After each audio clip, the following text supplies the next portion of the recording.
Le llamaba enemigo de los actores y decía que sus películas eran terribles.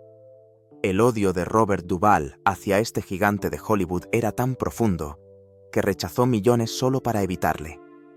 Su enemistad llegó a tal punto que incluso John Wayne tuvo que intervenir para acabar con ella. Cuando se le preguntó si volvería a trabajar con él, la respuesta de Duvall fue brutal. Nunca. No me importa si nunca lo hago.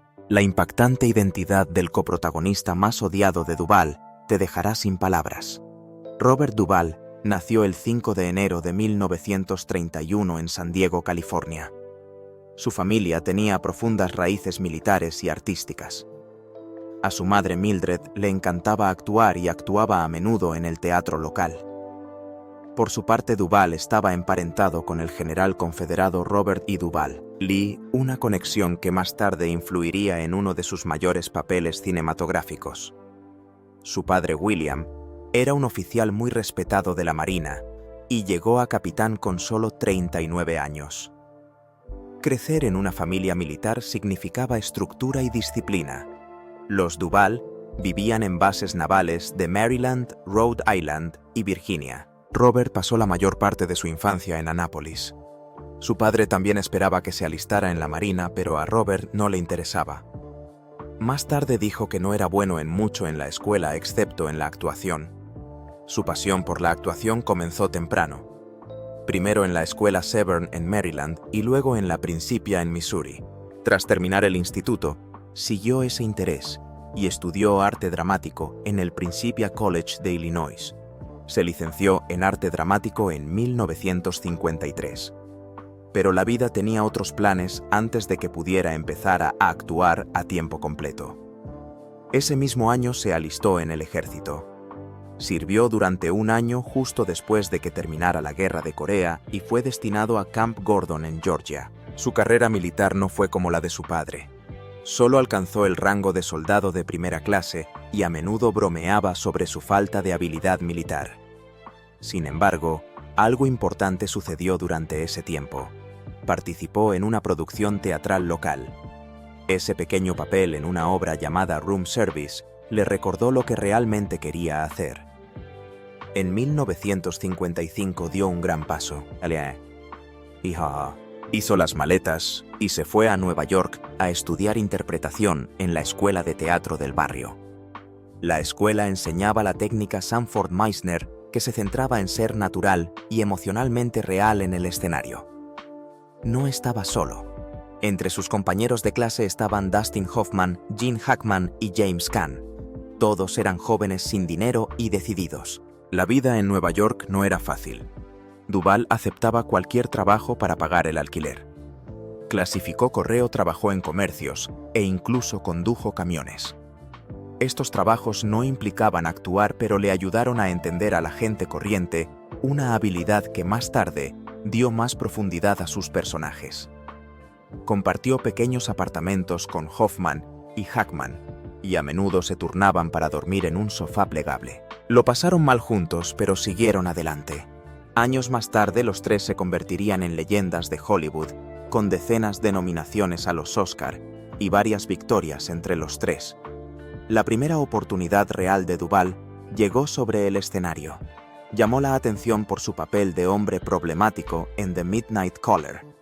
Esa interpretación llamó la atención del escritor Horton Foote, que más tarde le ayudó a conseguir papeles aún mayores. Duvall siguió demostrando su valía en obras de teatro exigentes como A View from the Bridge, que le valió un premio Obie en 1965, pero fue un papel cinematográfico tranquilo y poderoso el que le dio a conocer al mundo.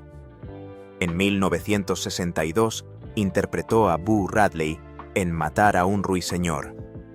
Boo no habla ni una palabra en la película, pero Duvall hizo que el personaje fuera inolvidable. Captó el misterio y la amabilidad de Boo con solo sus ojos y su lenguaje corporal. Horton Foote lo había visto en escena y creyó que era perfecto para el papel. La escritora Harper Lee estuvo de acuerdo. Envió un telegrama para decir simplemente «Hola, Boo». Para prepararse, Duvall evitó la luz del sol durante semanas para parecer pálido y fantasmal. Se tiñó el pelo de rubio para que coincidiera con la descripción de Boo en el libro. Estas pequeñas decisiones le ayudaron a meterse en el papel. La película mantiene a Boo fuera de pantalla hasta el final, creando suspense cuando Scout finalmente se encuentra con él y le dice suavemente: «Hola, Boo». Es un momento tranquilo y emotivo. Resulta ser el que protege a Scout y a su hermano, no el monstruo que algunos creían que era. Se convierte en el símbolo de la inocencia de la historia, el pájaro burlón al que no se debe hacer daño. Duvall tenía originalmente una línea en la película, pero fue cortada. Al final, no necesitaba palabras. Su interpretación era poderosa sin ellas. El papel de Robert Duvall como Tom Hagen en las películas de El Padrino sigue siendo uno de los más inolvidables de la historia del cine. Hagen no era solo el abogado de la familia Corleone, era su consejero de confianza, el hombre que resolvía los problemas con palabras en lugar de con violencia. Duvall lo interpretaba con una fuerza silenciosa. Aunque formaba parte de la familia, nunca encajó del todo. Beto Corleone le adoptó de niño, pero su origen germano-irlandés siempre le hizo sentirse un extraño. No era como Sonny o Michael. No perseguía el poder ni actuaba por emoción. Hagen era tranquilo, lógico y siempre pensaba en el futuro. Cuando El Padrino llegó a los cines en 1972, la interpretación de Duvall destacó. Hagen no era solo un personaje secundario. Estaba presente en todas las decisiones importantes. A menudo era él quien suavizaba las cosas o manejaba las situaciones tensas. Uno de sus momentos más famosos se produjo al principio durante una visita al productor de Hollywood, Jack Waltz. Hagen pidió amablemente que Johnny Fontane participara en una película. Cuando eso no funcionó, los Corleone enviaron un mensaje. Waltz se despertó y encontró la cabeza de su preciado caballo en la cama con él. Hagen no fue quien hizo la amenaza, pero se aseguró de que el mensaje aterrizara. En 1974, cuando se estrenó El Padrino, segunda parte, el papel de Hagen se había vuelto más complejo. Después de que Michael sobreviviera a un intento de asesinato, abandonó el país para averiguar quién estaba detrás. Durante su ausencia, Hagen asumió el cargo de Alba en funciones. Eso demostró cuánta confianza le tenía la familia. Pero las cosas cambiaron. A medida que Michael se volvió más frío y despiadado, empezó a echar a Hagen. Lo mantuvo en la oscuridad, algo que Beto nunca habría hecho. Duvall mostró este cambio de forma sutil. Hagen nunca dejó de ser leal, pero se podía ver la duda en sus ojos. No siempre estaba de acuerdo con Michael, pero permanecía al lado de la familia. Duvall fue nominado al Oscar al mejor actor de reparto en 1972. No ganó, pero la nominación decía mucho. Mientras que otros personajes como el Michael de Pacino o el vetado de Brando eran ruidosos e intensos, Hagen era tranquilo y firme. No necesitaba grandes discursos. No necesitaba gritar. Su poder estaba en la forma en que hablaba. Siempre calmado, siempre cuidadoso. Ese contraste lo convirtió en uno de los personajes más fascinantes de la trilogía. Cuando se anunció El Padrino Parte 3, muchos esperaban el regreso de Duvall, pero en 1990 el negocio del cine había cambiado. A Al Pacino le ofrecieron $8 millones por repescar su papel. A Duvall le ofrecieron mucho menos. No esperaba que le pagaran lo mismo, pero cuando vio la enorme diferencia dijo que no. Más tarde explicó que si Pacino hubiera ganado el doble, le habría parecido bien. Pero cuando la diferencia fue de 3 o 4 veces, se marchó. Sin Duvall, el guión tuvo que cambiar. En lugar de ser parte de la historia, Hagen fue eliminado. Dijeron que había muerto fuera de pantalla. Un nuevo abogado de la familia, B.J. Harrison, interpretado por George Hamilton, fue traído. Pero no era lo mismo. Los fans y los críticos notaron que faltaba algo. Incluso el director Francis Ford Coppola admitió que la ausencia de Duvall cambió el rumbo de la película. Originalmente la historia iba a explorar la relación entre Michael y Hagen, posiblemente incluso una lucha de poder. Pero sin Hagen, esa idea fue descartada. Muchos creen que la película sufrió por ello. Aunque no volvió para la tercera película, Duvall nunca se distanció de las dos primeras. A lo largo de los años compartió historias del set. Uno de los más famosos fue el de Marlon Brando. A Brando no le gustaba memorizar diálogos, así que utilizaba tarjetas escondidas por el plató. A veces estaban detrás de los accesorios, a veces estaban pegados a las paredes. En una escena Duvall incluso tenía las líneas de Brando pegadas a su pecho. Brando creía que la búsqueda de palabras hacía que su actuación se sintiera más real. Algunos pensaban que era perezoso, pero nadie podía discutir los resultados. Su interpretación de Don Vito Corleone se convirtió en un icono, incluso ganó un Oscar por ello. Aunque se negó a aceptar el premio, Robert Duvall ha interpretado a algunos de los personajes más inolvidables del cine. Sus papeles parecen más grandes que la vida, pero siempre parecen reales. En Apocalypse Now interpretó al teniente coronel Bill Kilgore, un soldado encantador y aterrador a la vez. La película, dirigida por Francis Ford Coppola, mostraba la guerra de Vietnam de una forma onírica e inquietante. Kilgore no tenía miedo a nada. Trataba la guerra como un juego. Su famosa frase, "Me encanta el olor a napalm por la mañana", se convirtió en una de las más citadas de la historia del cine. Esa frase lo dice todo sobre Kilgore. Veía la destrucción como una especie de triunfo y parecía ciego al dolor que le rodeaba. Duvall no se inventó ese personaje de la nada. Su propio padre era almirante de la Marina y él mismo había servido en el ejército. Sabía cómo actuaban los militares de verdad. Uno de los momentos más extraños de Kilgore llega cuando dice a sus hombres que surfeen durante un bombardeo. Es como si la guerra no existiera para él. Y luego está la famosa escena del helicóptero con la cabalgata de las Valquirias de Wagner a todo volumen mientras caen las bombas. Uno de los momentos más inolvidables jamás filmados. Duvall no aparecía en muchas escenas, pero cada segundo que estaba en pantalla importaba. Ganó un Globo de Oro y ayudó a convertir Apocalypse Now en un clásico. Ese mismo año interpretó a un tipo de soldado muy diferente en El Gran Santini. Esta vez era el teniente coronel Wilbur Bull Mecham, un duro piloto de los Marines, orgulloso en el cielo pero cruel en casa. Trataba a su familia como a un escuadrón en lugar de como a un grupo de seres queridos. Su hijo Ben se llevó la peor parte.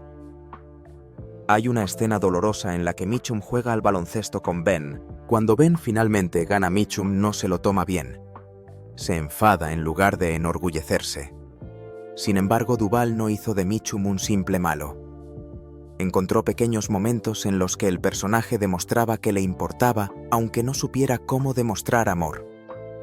Los críticos se dieron cuenta. Dijeron que Duvall hizo a Mitchum más humano de lo que era en el libro original. La película analizaba de cerca la masculinidad, el orgullo y el daño causado por un exceso de control. Al final, Mitchum intenta arreglar las cosas con su familia, pero para entonces ya es demasiado tarde. Duvall fue nominado al Oscar por esa interpretación. Unos años más tarde ofreció una de sus interpretaciones más suaves y emotivas en Tender Mercies. Interpretó a Max Sledge, un cantante de country fracasado que lo había perdido casi todo a causa del alcohol. La película seguía su tranquilo viaje mientras intentaba reconstruir su vida en un pequeño pueblo de Texas. Conoció a una viuda y a su hijo se enamoró y empezó a cambiar. Para prepararse, Duvall viajó por todo Texas, aprendiendo cómo hablaba y vivía la gente. Incluso cantó todas las canciones de Mac. Una de las escenas más tristes de la película es cuando Mac intenta reencontrarse con su hija. Justo cuando empiezan a reconstruir su vínculo, ella muere en un accidente de coche.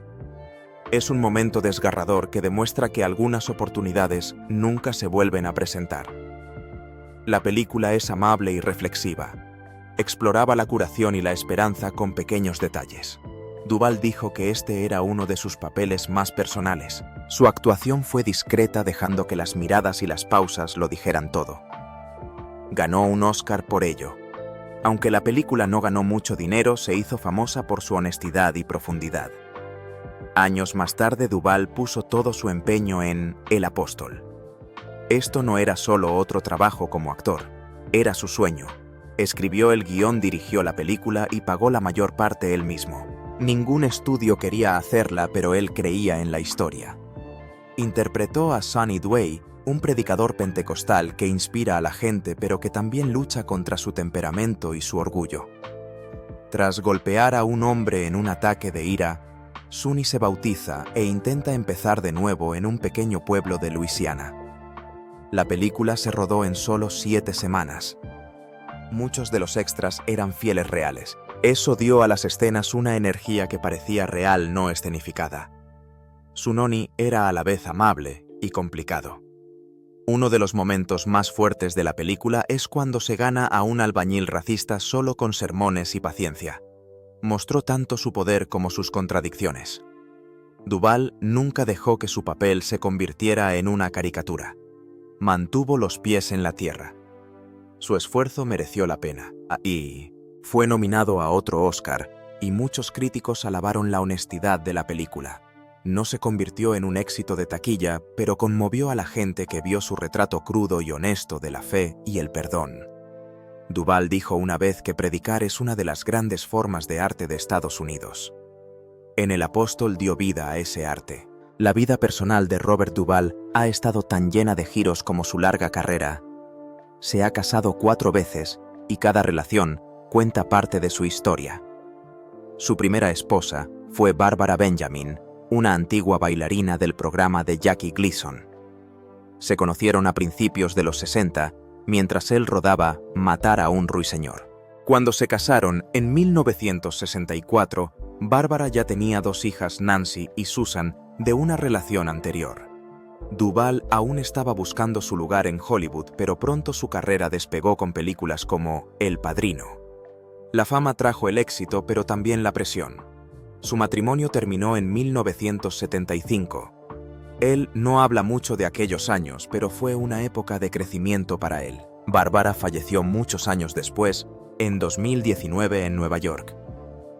7 años después de ese divorcio, Duvall volvió a casarse esta vez con la actriz Gail Youngs en 1982. Ella provenía de una familia llena de actores, entre los que se encontraban John Savage, Robin Young y Jim Youngs. Ambos trabajaron juntos en Tender Mercies, la película que le valió a Duvall su Oscar. Parecían tener un fuerte vínculo a través de la actuación, pero no fue suficiente para mantener su matrimonio. En 1986 se habían separado. Duvall había dicho que nunca se casaría con una actriz, pero hizo una excepción con Gail. Es difícil saber si el hecho de trabajar en el mismo campo influyó en su separación, pero no debió de ser fácil. En 1991 se casó por tercera vez. Su mujer Sharon Brophy era bailarina profesional. Conectaban a través de su amor por el baile, especialmente el tango argentino. Sharon llegó incluso a ser su profesora de tango, pero ni siquiera esa conexión especial fue suficiente para mantener unido el matrimonio. Se divorciaron en 1996. A diferencia de las anteriores esposas de Duvall, Sharon se mantuvo alejada de los focos tras la separación. Ese mismo año ocurrió algo inesperado. Duvall conoció a Luciana Pezza, actriz y cineasta argentina. Ella no le reconoció al principio y le invitó a una fiesta a pesar de la diferencia de edad de 41 años. Congeniaron enseguida. Luciana, nacida en Argentina en 1972, era la mayor de 5 hermanas y había cursado un máster antes de dedicarse al cine. Con el tiempo trabajaron juntos en películas como Assassination Tango y Wild Horses. Su amor compartido por el tango se convirtió en una parte importante de su relación. Se casaron en 2005 y siguen juntos desde entonces. Además de trabajar y bailar, crearon una organización benéfica, Robert Duvall Children's Fund, para ayudar a niños y familias necesitadas, especialmente en Argentina. Aunque ha estado casado 4 veces, Duvall nunca ha tenido hijos. No suele hablar de ello. En una entrevista dijo en broma que estaba disparando balas de fogueo. Pero eso es todo lo que compartió. Ya sea por elección o no, nunca ha mostrado arrepentimiento. Mientras su vida personal pasaba por estos capítulos, Duvall seguía construyendo una carrera impresionante. Uno de sus papeles más queridos fue el de Lonesome Dove, 1989, en el que interpretó a Gus McCrae, un ranger de Texas retirado que se embarca en un último viaje en busca de ganado con su antiguo compañero interpretado por Tommy Lee Jones. La miniserie fue un gran éxito y dio nueva vida al género del western. Durante 4 noches más de 26 millones de personas siguieron la serie. Duvall hizo de Gus un personaje cálido, divertido y real. Más tarde dijo que era su papel favorito incluso más que El Padrino. Paloma Solitaria ganó muchos premios, incluidos 7 Emmy. Aunque Duvall no ganó el premio al mejor actor, James Woods se lo llevó. Sí ganó un Globo de Oro. La muerte de Gus en la serie fue desgarradora e impactante. Su frase, "no se trata de morir, Woodrow, se trata de vivir", caló en el público. Los críticos elogian a Duvall por dar verdadera profundidad al personaje. Gus no era solo un vaquero, era totalmente humano. A principios de los 90, Duvall asumió 2 duros papeles históricos.